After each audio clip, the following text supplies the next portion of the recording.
Ladies and gentlemen, here, everywhere, online, around the world, outer space, I'm Franz. And on behalf of everybody at Tesla, welcome to We Robot. Just want to thank Warner Brothers for hosting us here. As you know, this is the birthplace of many epic films, many of them depicting a vision of the future. We're here tonight to experience that future that is closer than you think. And who better than Elon, right, to show us that future? So it looks like Elon's on his way, so let's welcome him here.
Welcome.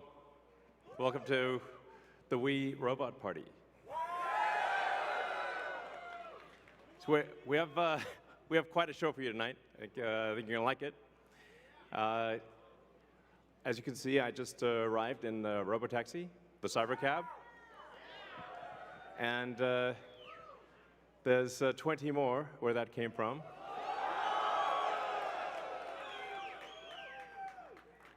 So they've been traveling. There's no people in them, as you can see. The car's just going by with no people.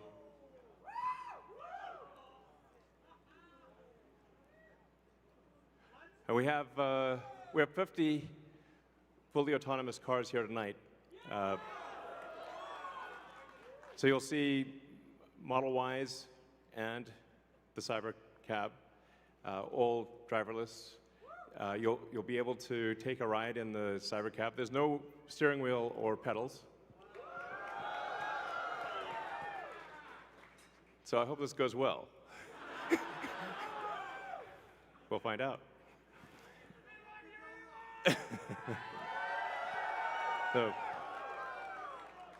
So you see a lot of sci-fi movies where the future is dark and dismal, where it's not a future you want to be in. So, like, I love Blade Runner, but I don't know if we want that future. I think we want that duster he's wearing, but not the bleak apocalypse. We want to have a fun exciting future that if you could look in a crystal ball and see the future, you'd be like, yes, I wish I could be there now. That's what we want. So when we think about transport today, there's a lot of kind of pain that we take for granted that we think is normal. Like having to drive around LA in like 3 hours of traffic. Yeah, and for people that live in LA, I mean, try to get from Pasadena to, El Segundo during rush hour. It's like you can fly to, another city faster than you can get to crosstown LA. So, and you have to drive the whole way. Unless you're in a Tesla, of course. Now, Tesla already does quite well at this, supervised self-driving. So supervised full self-driving is actually working quite well. I'm sure there's people in the crowd, you're using that, yeah? So we'll move from supervised full self-driving to unsupervised full self-driving, where the car, you could fall asleep and wake up at your destination. So, but there's also a challenge for a lot of people that cars cost too much. I mean, when you factor in everything that goes into a car, and the car insurance, and the car payments, and the storage of the car, it's very expensive. So with, and you say like how many hours a week are cars used? Your average passenger car is only used about 10 hours a week out of 168 hours. So the vast majority of the time, cars are just doing nothing. But if they're autonomous, they could be used, I don't know, 5 times more, maybe 10 times more. So you could actually, for the same car, would have 5 times as much value, maybe 10 times as much value. There's 168 hours in the week, and like I said, only 10 of them are used for driving. So, and then a bunch of those hours are looking for a parking spot, which is, can be pretty annoying at times. So we want, with autonomy, you get your time back. This is a very big deal.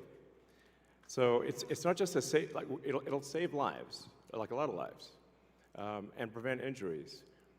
I think we'll see autonomous cars become 10 times safer than a human.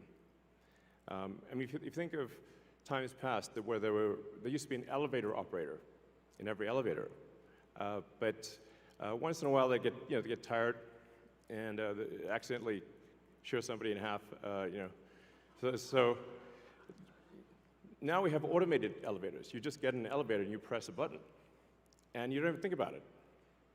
And it just takes you to the floor.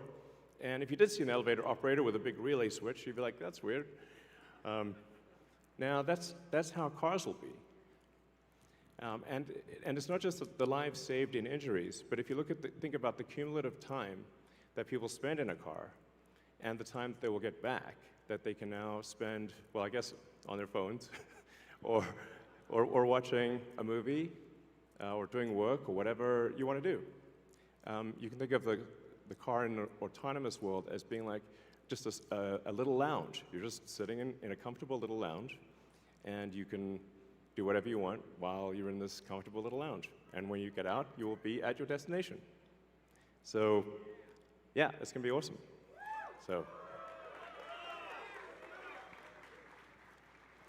So in fact, I think the cost of autonomous transport will be so low that you can think of it like individualized mass transit. The average cost of a bus per mile for a city, not the ticket price because that is subsidized, but the average price is about $1 a mile. Whereas the cost of Cybercab, we think probably over time, from the operating cost is probably going to be around 20 cents a mile. And price, including taxes and everything else, probably ends up being 30 or 40 cents a mile. So yes, and you will be able to buy one.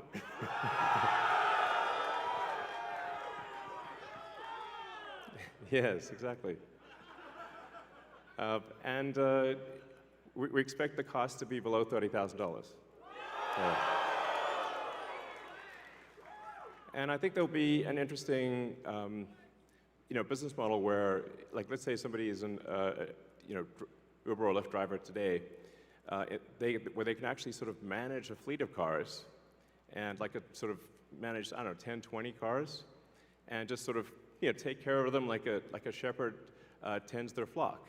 You have your flock of cars, and you're the shepherd, and you take care of your flock of cars. I think that would be pretty cool. I think it's going to be a glorious future. It's going to be really something special. So, yes, good, all excellent questions.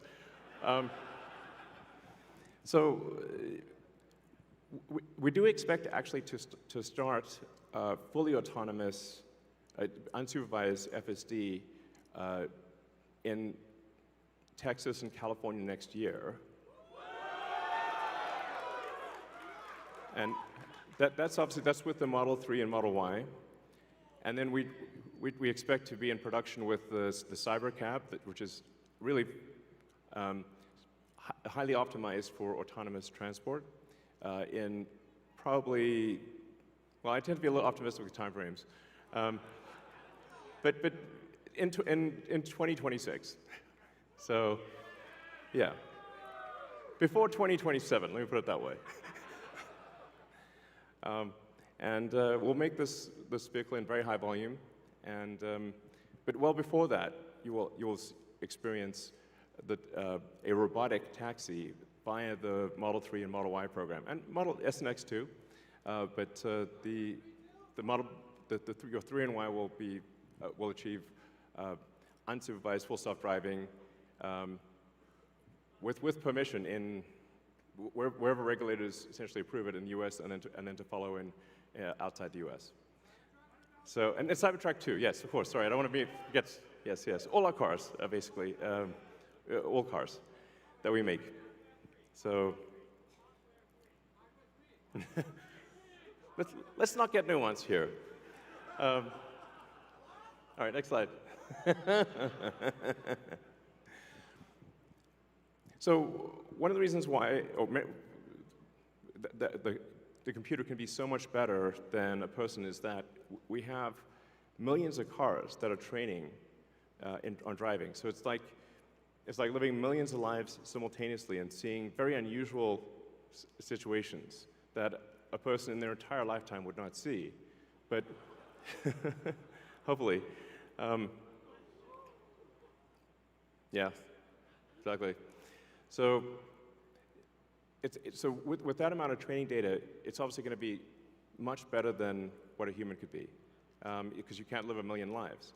And it's also, it can see in all directions simultaneously, and it doesn't get tired or text or any of those things. So it will naturally be, like I said, 10, 20, 30 times safer than a human, just for all those reasons. And I want to emphasize that the solution that we have is AI and vision. So there's no expensive equipment needed. So the Model 3 and Model Y and S and X that we make today will be capable of full autonomy unsupervised. And that means that our cost of producing the vehicle is low. Now, we are going to actually overspec the computer for the Cybercab. So our AI5 computer will be somewhat overspec'd. And because I think there's actually also an opportunity, sort of like an Amazon Web Services, where if the car is driving for 50 hours a week, there's still over 100 hours left. And there's a potential there to have a massive amount of distributed inference compute, where if you've got, like, say, a fleet of 100 million vehicles and a kilowatt of efficient inference compute, you have 100 gigawatts of compute, which is really quite substantial. And if it's there, you might as well use it. So, yeah, so that I think will make sense. So, all right. So our autonomous future is here. As I said, we've got 50 Teslas driving autonomously. We're trying to give you a sense of what cities will be like in the future. And when you get in, you'll see, like, it's really quite a wild experience to just be in a car with no steering wheel, no pedals, no controls, and it feels great. And we have enough vehicles here, so everyone should be able to try it out and experience the set that we've built here. It's a very big set, so it's like really, we've used I don't know, 20, 30 acres or something like that. It's really big. So it goes on, the ride's long. And we set it up to feel like a ride, like a park ride. So it'll be cool, and you'll get to experience it tonight.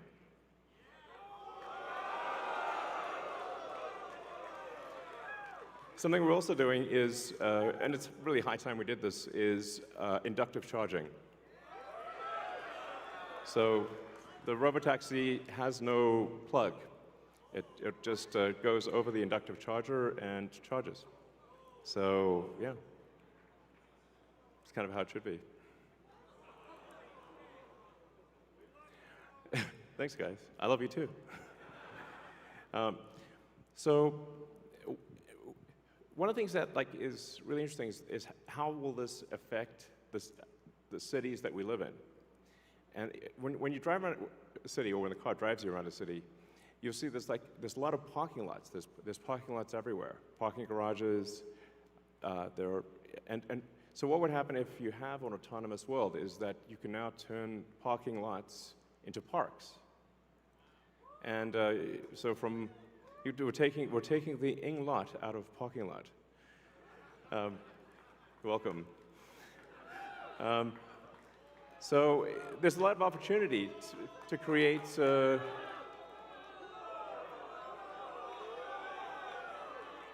green space in the cities that we live in.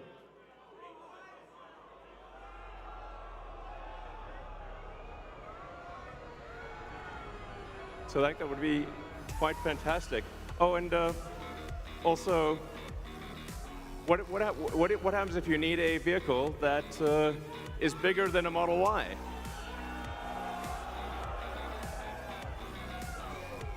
The Robovan.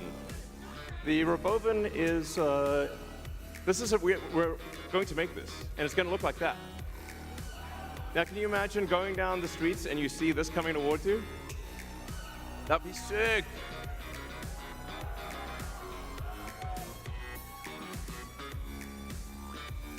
So this can carry up to 20 people, and it can also transport goods. So you can configure it for goods transport within a city, or transport of up to 20 people at a time. So this is gonna, the Robovan is what's gonna solve for high density. So if you want to take a sports team somewhere, or you're looking to really get the cost of travel down to, I don't know, 5-10 cents a mile, then you can use the Robovan. Some people call it the Robovan, but so yeah. One of the things that we want to do, and we've seen this with the Cybertruck, is we want to change the look of the roads. The future should look like the future.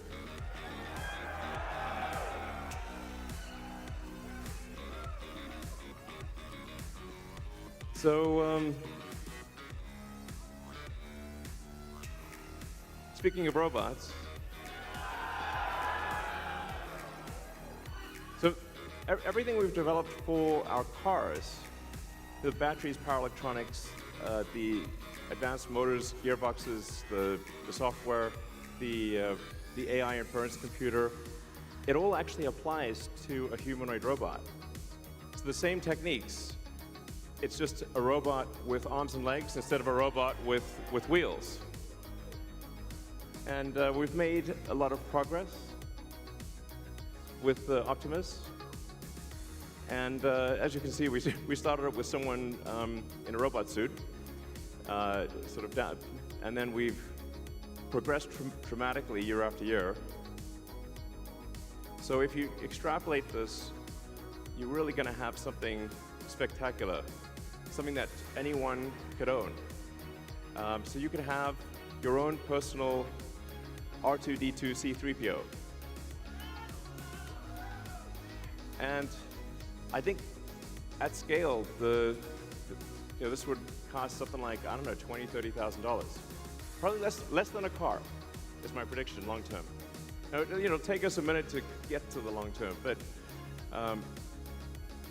But fundamentally, at scale, the Optimus robot, you should be able to buy an Optimus robot for, I think, probably $20,000 to $30,000 long term. So, and what can it do? It'll basically do anything you want. So it can be a teacher, babysit your kids. It can walk your dog, mow your lawn, get the groceries, just be your friend, serve drinks. Whatever you can think of, it will do. And yeah, it's going to be awesome. I think this will be the biggest product ever of any kind. Yeah. Because I think everyone, of the 8 billion people of Earth, I think everyone's going to want their Optimus buddy. And there's going to be maybe 2, and then they'll be producing products and services. I predict, actually, provided we address risks of digital superintelligence, 80% probability of good, a good outcome. Look on the bright side. The cup is 80% full.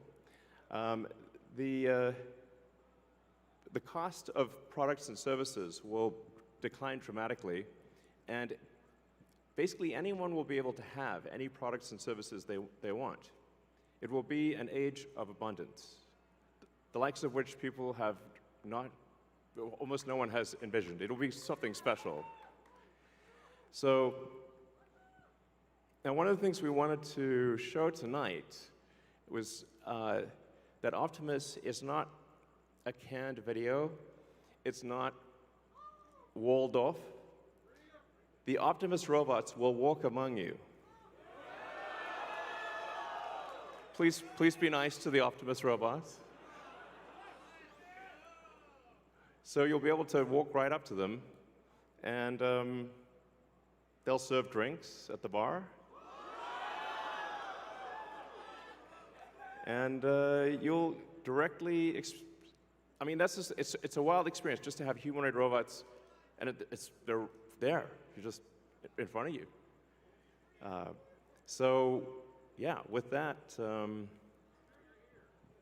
let's party.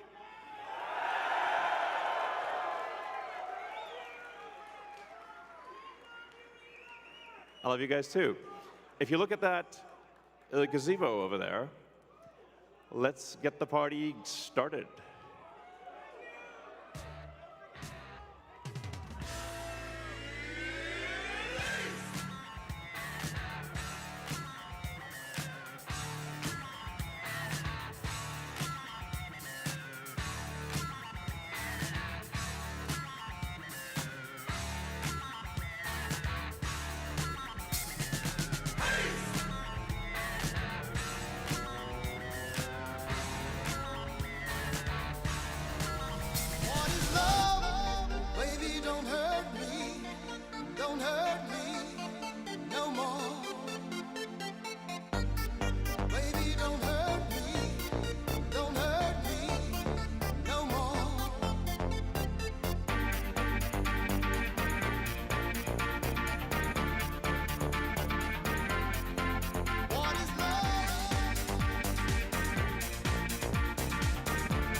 Hello, everyone. Midwest is currently prioritizing VIP rides.